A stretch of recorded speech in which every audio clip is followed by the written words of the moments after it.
Thank you, Madam Chair, and thank you very much, Madam Chairwoman, for yielding.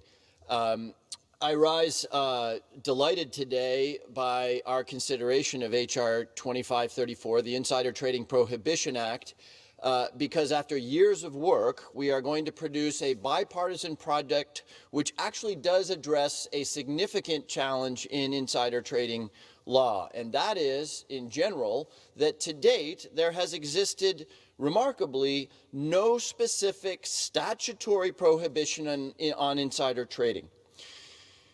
I'm a believer, as I know everyone else in this chamber is, that if we are going to create criminal or civil liability, the legislators of the Congress of the United States should make specific how and when and under what circumstances we do so. And that's what we are doing today. I'm delighted to report in bipartisan fashion.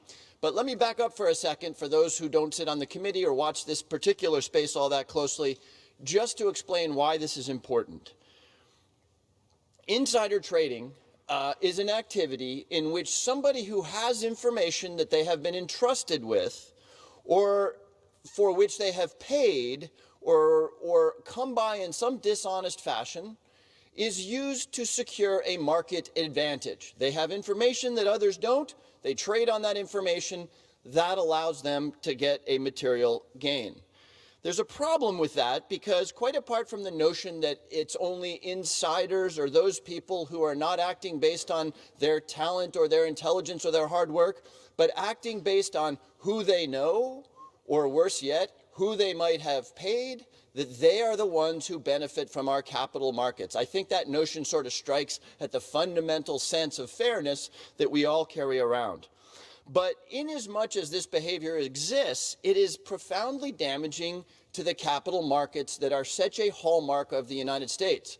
And it's damaging because those capital markets rely on the confidence that millions of American families have out there that their hard-earned savings can be put into the market, invested, and redeployed in a way that is fair to them, that will create a return, and that they are doing so on a level playing field, not competing with people who may have an inside advantage.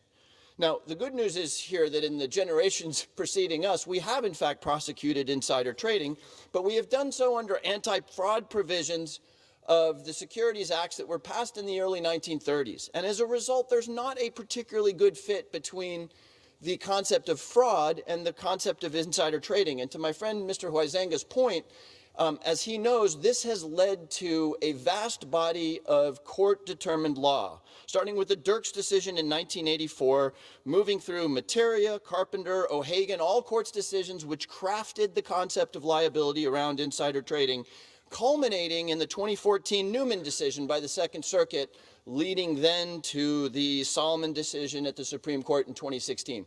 All of these cases that I have mentioned have created uncertainty about the nature of liability and have resulted in overturned convictions of people who behaved in ways that would violate our intuitive sense of right and wrong. So because of this uncertainty, because of the overturning of convictions, now is the moment for us to finally do what we are here to do, which is to make it very clear what the law of the land is. So the moment has come to pass this legislation, and I'm delighted to say it comes after years of working with experts like the aforementioned Professor John Coffey, past and present commissioners of the Security Exchange Commission, consultation with prosecutors as well as with defense attorneys. This is a fairly fiddly and technical area of the law, and so it was my intention over the years to make sure that we crafted good law, which created liability for bad behavior, but which did not, in fact, create liability for behavior like doing a little extra work to secure an advantage in investments. It was also very, very important to me that this be done on a bipartisan basis. There is really nothing partisan about this bill. Neither party believes in insider trading or wants to support insider trading. This is not a question of balancing regulation or allocating public resources. This is a question of clarity of law. So I want to close, apart from just saying that that has been the track record of the establishment and writing of this legislation, by thanking Ranking Member McHenry and Ranking Member Huizenga. There will be an amendment offered by Ranking Member McHenry, which the Democrats support. It does improve the bill. It is not really a compromise in the sense that it actually makes for a better bill. But I'm pleased to say that after a lot of hard work, this is in fact the product of some very robust engagement between the Democratic and the Republican representatives in this chamber. That is not easy to achieve under these circumstances, so I want to start first and foremost by thanking Chairwoman Waters and Chairwoman Maloney for their sponsorship, and then again, Mr. McHenry and Mr. Huizanga, who committed to really understanding what is a technical corner of the law and offered in good faith amendments, including some ideas that we will shortly be taking up.